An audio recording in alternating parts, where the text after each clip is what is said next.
sir আজি খোজকাঢ়ি যায় অলপ মেইনটেইন আৰু হেৰি নহয় কি এই কেছটো কি হ'ল ঐ কেছটো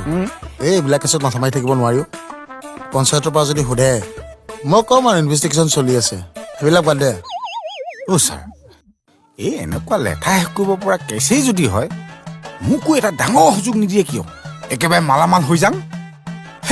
আৰু কেতিয়াবা কেইটামান কেছ এই থানাত জমা হওক নিগনিয়াও পঁইতাচোৱা পেট বহিব একেবাৰে শালি সোণৰ কণী উলিয়াই খোৱাটো সেইটো মূৰ্খৰ কাম মানে সকলোৱে জানে ৰাঘৱ কলিতা এটা চিধা চাধা ভাল মানুহ টকাও ঘোষ খোৱা মানুহ নহয় অমায়িক মানুহ বুজিলি নহয় ছাৰ মই আপোনাক জানো নহয় আপুনি একেবাৰে বাঁহৰ দৰে বেকা জাতি বাঁহ হ'ব দাঁত উলিয়াব নালাগে তোৰ আচলতে কপালখন ভাল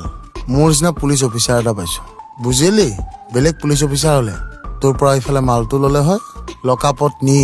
গোটেই ৰাতিটো তোৰ পিনা চলাই কোবালে হয় মই জানো আপুনি কিমান ভাল ছাৰ আপুনি ক'লে যে মোক কি গতি হ'ব নহয় ছাৰ একদম সঁচা কথা কৈছোন আপোনাৰ ফটোখন মই থাপনাত ৰাখি সদায় ধূপ ধূনা জ্বলাই পূজা কৰিম ছাৰ আপুনি মোৰ কাৰণে ভগৱান হয় ছাৰ হ'ব প্লিজ মোক এবাৰ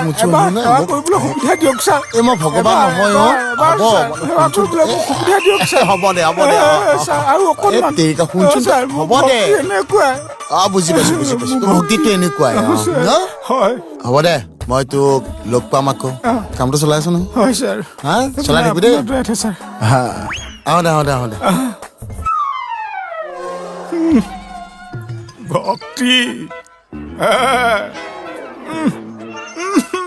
অতি ভক্তি কি লক্ষণ